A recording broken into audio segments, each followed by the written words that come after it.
In this short presentation, I wanted to discuss, in very brief and very general terms, the relationship between political philosophy and moral philosophy. If the question is how should we organize our government, how should we organize our political system, then why is it also wise to ask the question, what kind of people do we want to live in the society? And Aristotle provides us with a good example because he wanted to write a book about politics. He wanted to write a book about government, what is the best kind of government to have. But he realized that before he did this, he needed to first write about ethics. And so his work on ethics preceded his work on politics. And Aristotle reminds us that the goodness of a city is not the work of fortune. It's not luck. It's not magic, but that if a city is going to be good, that this requires knowledge and purpose. Aristotle also notes that it's a difficult business for people to live together. Even people who love each other will have difficult days. They'll have arguments. It's difficult for people to get along in societies. When we're standing in lines, when we're competing for parking spaces, when we're in the mall, when we're waiting in a bank, often we bump into one another, we agitate one another. What's the best way to organize a society? What's the best way to organize a society's political system? Well, a good related question, a foundational related question is, what sort of people do we want in the society in the first place? And the connection between ethics and politics was brought home to me recently when I read this article by Peggy Noonan, a very accomplished and thoughtful writer.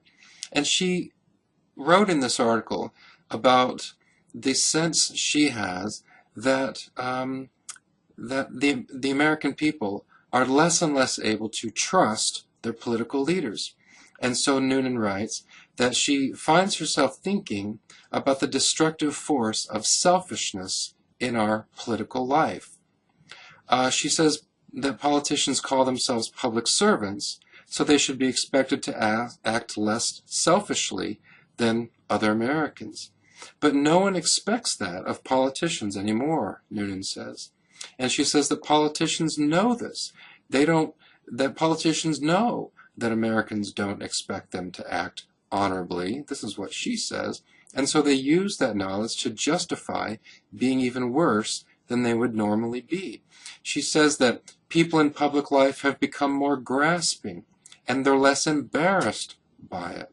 That being a grasping, self-promoting person, Noonan suggests, is a basic part of politics. And Noonan thinks that this is obviously not a good thing, and that it will have significant negative consequences for the country.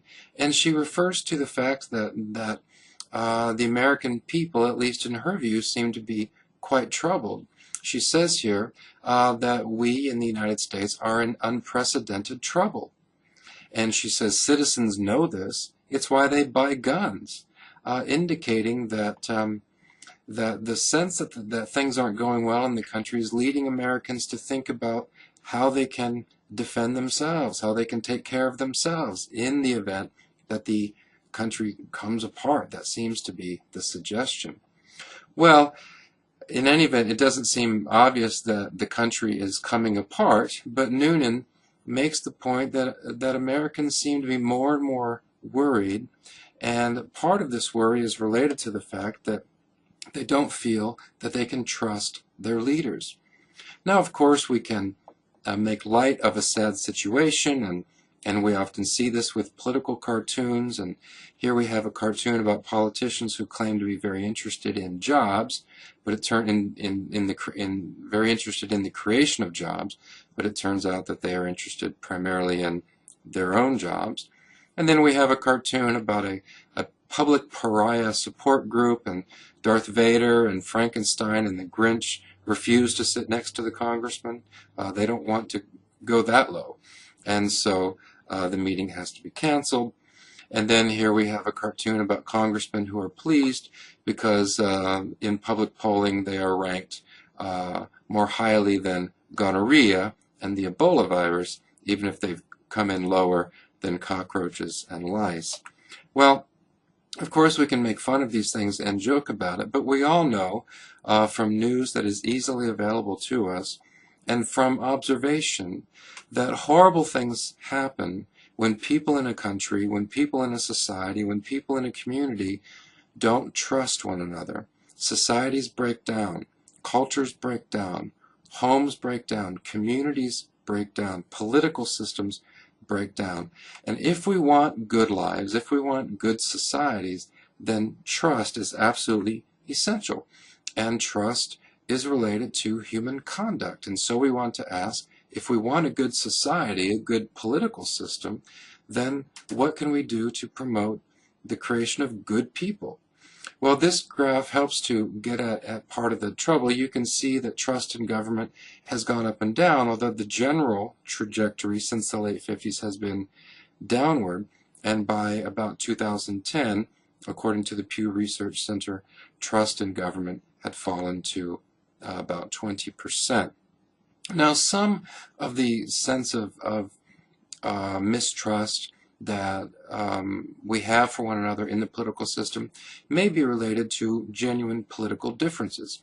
And so this cartoon gets at the idea that government is too big, that government takes too much in taxation, that government is trying to do too much, that government is, some people say, giving people things, providing livings for people, and therefore encouraging them not to work to make their own way in life.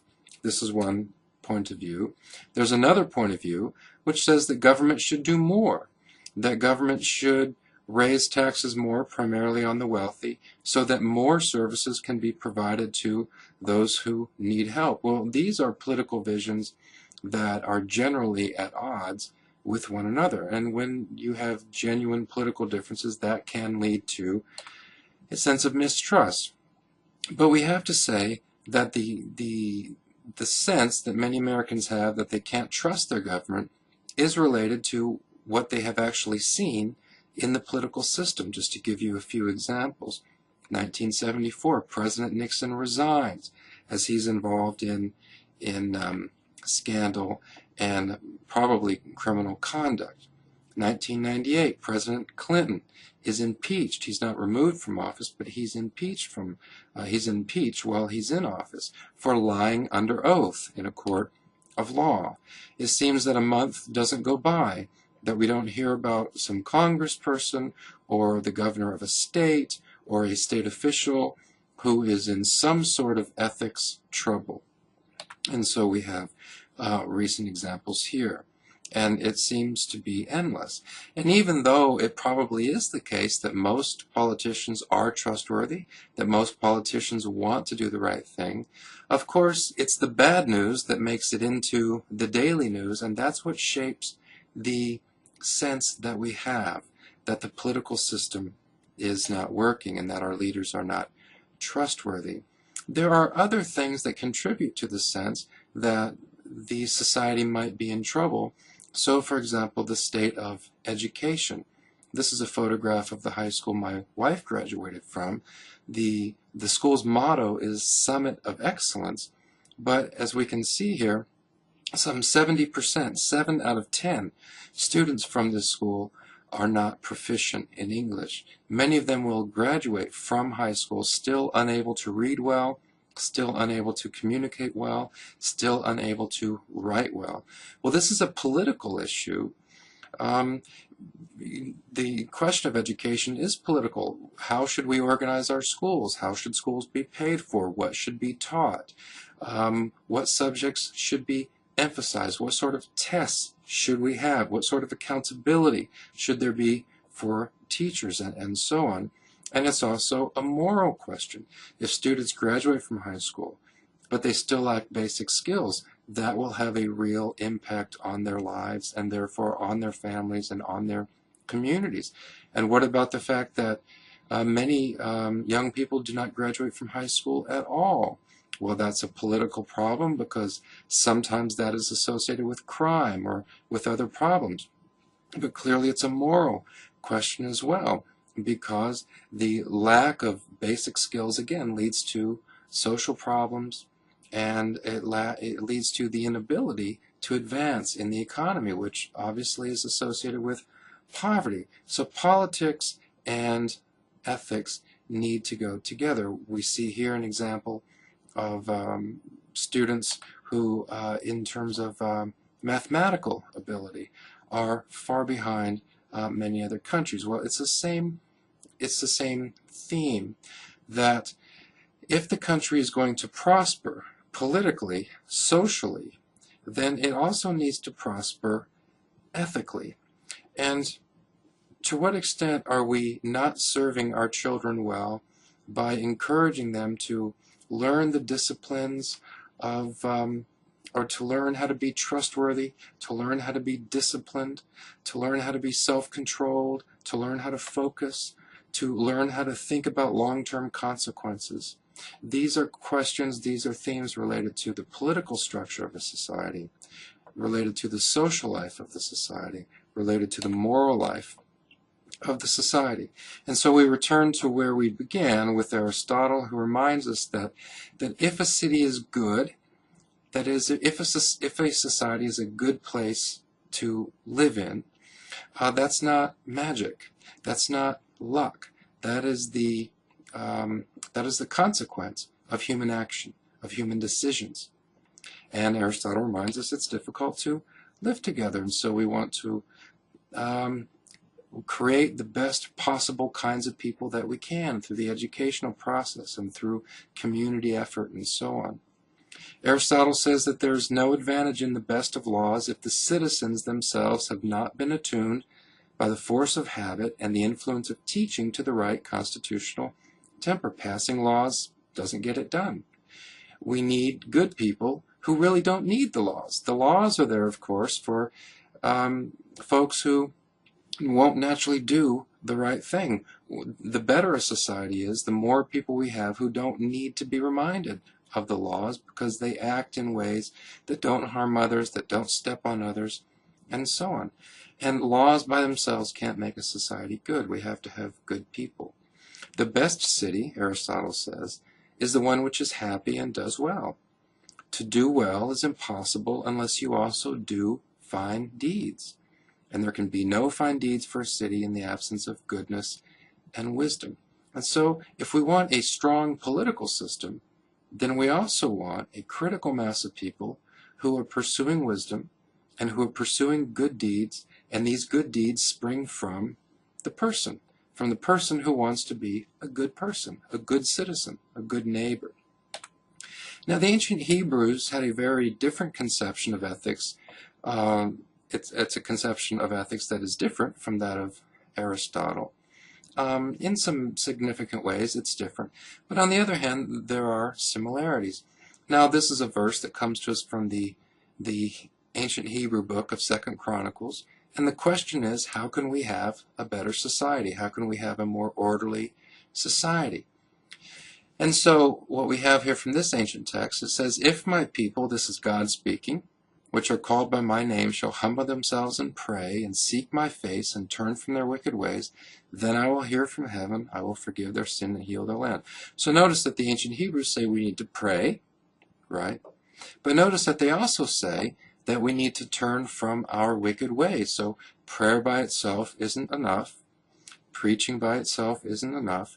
We have to do something. We have to make a turn. We have to change our behavior. So once again, peace in the society is related, at least in part, at least in significant part, to the decisions that people make, to their actions, to their conduct. And so it's crucial, if we ask the question, what's the best possible political system we can have? It's crucial to ask, how can we create people who can actually sustain such a system? People who want to be moral, who want to be people of integrity, who want to be trustworthy. And so moral philosophy and political philosophy absolutely go together. On that point, I will say goodbye. Take care.